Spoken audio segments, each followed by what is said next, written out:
and yet we keep fighting.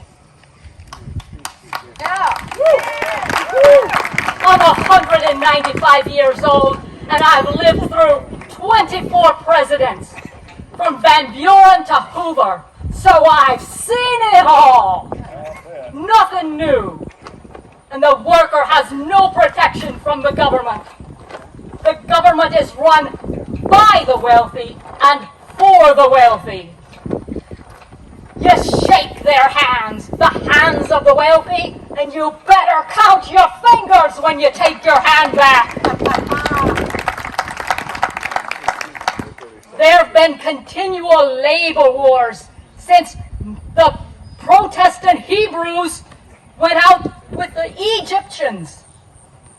These graves of laborers, these graves are the foundation of our unions. These boys buried here, that is a very foundation of our unions. The first time the federal government intervened for capital against labor was when President Hayes sent in the military to crush the railroad strike. 20 protesters, 20, including women and children, were killed, while the newspaper headlines reported that it was a howling mob of thieves, and yet we kept fighting. The Great Depression of the 1890s was led by those robber barons, Rockefeller, Roosevelt, Carnegie, and their friends. Wages and hours were cut, but the stockholders never lost a dime. The paper said to treat the immigrants like rodents with strychnine and arsenic.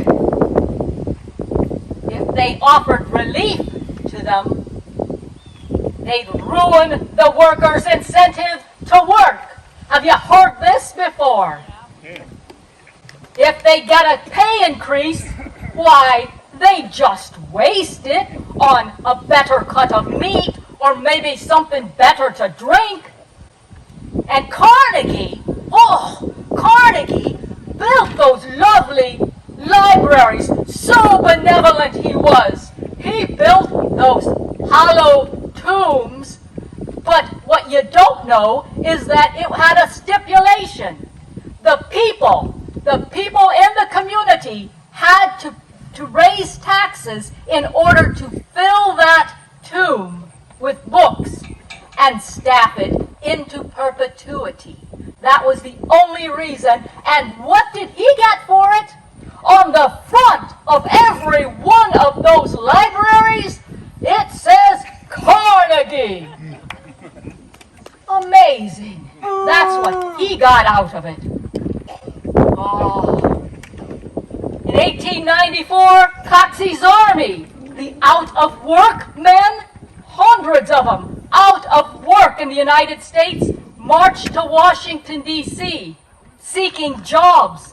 And who were they met with? Not jobs, with the police. And the leaders were arrested. And yet, we kept fighting. Our boys in Vernon were murdered. They were murdered. And yet, we kept on fighting. Colorado couldn't afford to pay their National Guard. What happened to the money? Where did it go? Why couldn't they afford to pay the National Guard?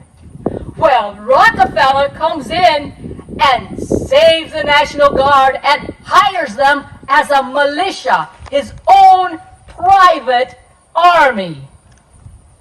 And they're the ones who gunned down the miners, looted their tents, and burned those tents to the ground. And after the smoke settled, they went in to see if there was anything else they could loot. And underneath the burned out tents, they found a root cellar. And in that root cellar, were 11 children and 2 women who had been roasted. And we kept on fighting. I took 100 physically mentally damaged children from the mills on a march to see President Theodore Roosevelt. And when we got to New York, the police lined Wall Street. They were afraid of a few children and an old woman. And when we got to Oyster Bay, where Roosevelt and his family were staying, he refused to see us.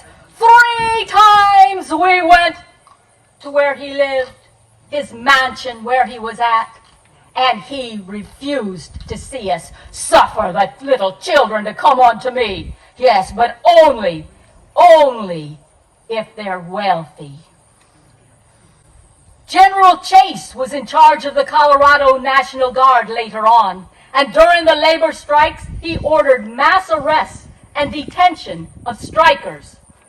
He defied judges' orders, placed a Gatling gun in front of the courthouse to intimidate the court, and he presided over the troops who committed and murdered peaceful women and children, the protesters. But we kept on fighting. Mexican dictator Diaz, he ruled for 35 years until 1911. He supplied the slave labor to the gold and the silver and the copper mines.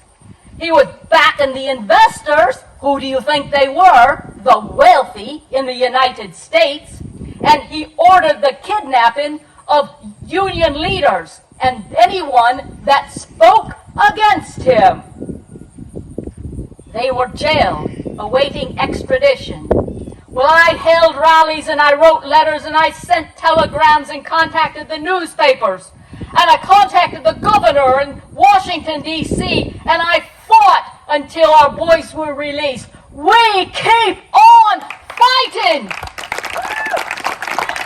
I supported Woodrow Wilson, who brought in the Federal Trade Commission to prevent unfair business practices and prohibit child labor. Oh, Winchester and Browning, those might be some names you recognize. Well, they joined forces and developed a machine gun because the unions were getting too powerful. It could fire 400 to 600 rounds a minute. Time is money, they said. President Harding sent troops and bombers into West Virginia against the coal miners. Yet we kept on fighting. Pinkerton agents were hired by mine owners to give false testimony, trying to connect the labor organizations to terrorism. And we kept on fighting. It's a continual fight. There's only 2 classes of people. Those that create the wealth and those that steal it. So which side are you fighting for? Which side are you fighting for? Do you know why one old woman can scare the hell out of a bunch of bullies? Do you know? Because I keep fighting and I never give up. Without a fight, there can't be a victory. So we have to keep fighting. I'm here to tell you, what the eye cannot see, the heart cannot grieve over. So open your eyes. See what's going around. Few reporters are going to tell you what's happening. And if these laborers out here could rise up out of this sod, they'd lead the head of our protests. We faced guns, endured lies, survived prisons, and gave our lives. Let not our sacrifices be in vain. Keep on fighting! Pray for the dead and fight like hell for the living!